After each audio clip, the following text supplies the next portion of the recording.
Doesn't it feel like we're living in a world that's just getting louder and louder? I mean, we're overloaded with information, pulled apart by endless debates, and it seems like everyone has the perfect plan, the one true solution for everything. Everywhere you look, there's another blueprint for the perfect company, the perfect society, the perfect life. And what's our default move when we face a problem? We add something. We add a new rule, another feature, a new habit.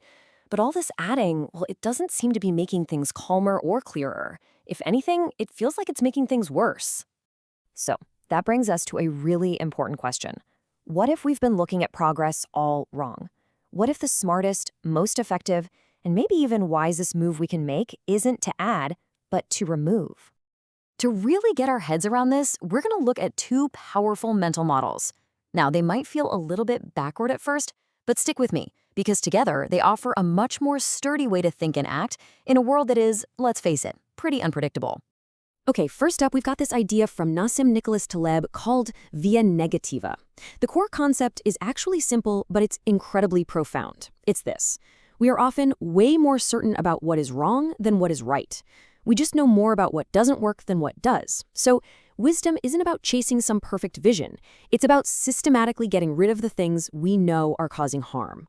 As Taleb puts it, subtraction can actually make a system stronger. And this isn't just an abstract idea. Think about your own health for a second. Real health isn't about adding some magic superfood. It's mostly about removing the things we already know are poisons, right? Like cutting out processed sugar or getting enough sleep.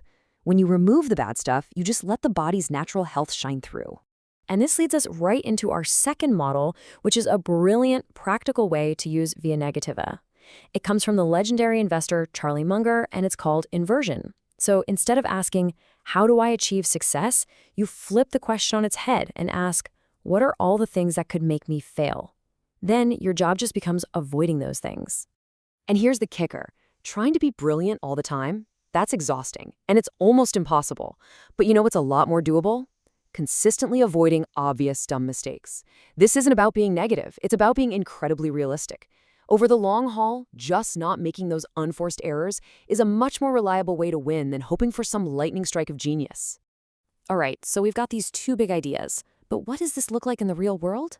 Let's make it a little more concrete with a few examples. In business, for instance, maybe the best move isn't launching some huge new initiative. Maybe it's just killing that one pointless, bureaucratic rule that everybody hates. In tech, it's taking away a feature to make an app clean and simple to use. And in our own lives, getting rid of a small daily frustration can do way more for a relationship than some big grand gesture. And like we said with health, it's about eliminating the junk, not finding a miracle. In every single one of these cases, removing a clear negative just has more impact than adding a positive you're just guessing about. Okay, now we're getting to the absolute core of why this way of thinking is so vital today. It's because the world we live in isn't just complicated, it's complex. And believe me, understanding that one little difference changes everything. Let's borrow an idea from Dave Snowden to explain this. Think of a Ferrari engine. That's complicated. It has a ton of parts, but an expert can take it apart and put it back together again because the cause and effect relationships are known. But now, think about a rainforest. A rainforest is complex. It's a tangled, living web of relationships that are always changing. You can't just take it apart and reassemble it. The whole thing is so much more than the sum of its parts, and any little thing you do can have huge, unpredictable effects. And that's the punchline. In the complex systems we live in, our economies, our societies, our companies, it is basically impossible to get everyone to agree on what the perfect rainforest should look like. But you know what's a lot easier? Getting people to agree that pouring poison in the river is probably a bad idea. Subtraction works because it helps us find common ground on removing obvious harm, even when we can't agree on a perfect vision for the future. Now, it is so important to get this next part. This is not a permission slip to just start tearing things down recklessly.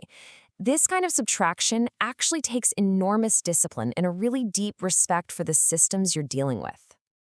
So, let's just tackle the big objection head-on. Is this just cynicism dressed up in fancy language? Is it an excuse to tear things down without a plan? The answer is absolutely not. In fact, this way of thinking demands that we be more thoughtful, not less. So, what are the guardrails that keep this from becoming destructive? The first and maybe most important rule is something called Chesterton's fence. The idea is simple. If you're walking down a road and you see a fence for no obvious reason, your first impulse might be to tear it down. But the wise person stops and asks, why was this fence put here in the first place? Until you know the answer to that question, you have no business touching it. That fence idea leads to another really crucial concept. Sometimes a rule or a structure can become accidentally load-bearing. It might have been built for one reason, but over time, the system has evolved and now relies on it for something completely different and invisible. Think of some old clunky report that a new manager decides to get rid of. Well, it turns out another team was quietly using that data for a critical forecast. You remove it, and suddenly the whole system starts to wobble. So to figure out where we can act safely, we can turn to an idea from Stuart Brand. He talks about healthy systems having different pace layers that move at different speeds. Understanding this is key to knowing where and how fast you can subtract. See, at the top, you have the fast layers, like fashion and commerce. They're meant to change and adapt quickly. But as you go deeper, you get to the slow layers, infrastructure, governance, and at the very bottom, culture and nature. These change over centuries. The wisdom is knowing which layer you're messing with. You can't apply fast layer, move fast, and break things logic to the slow, foundational layer of culture without causing a whole lot of damage. So, let's be crystal clear. This framework is a disciplined way to make decisions when you don't have all the answers.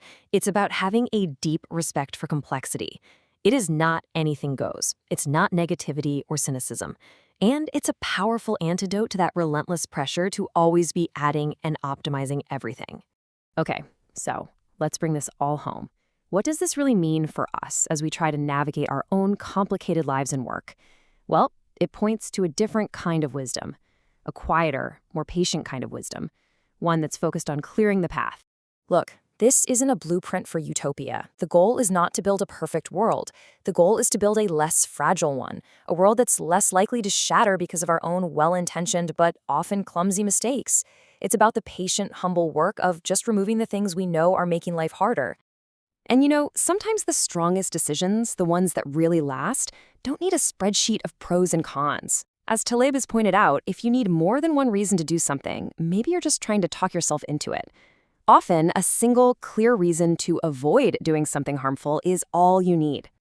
So, this way of thinking, this wisdom, it doesn't start with some grand 5-year plan or a perfect vision of the future.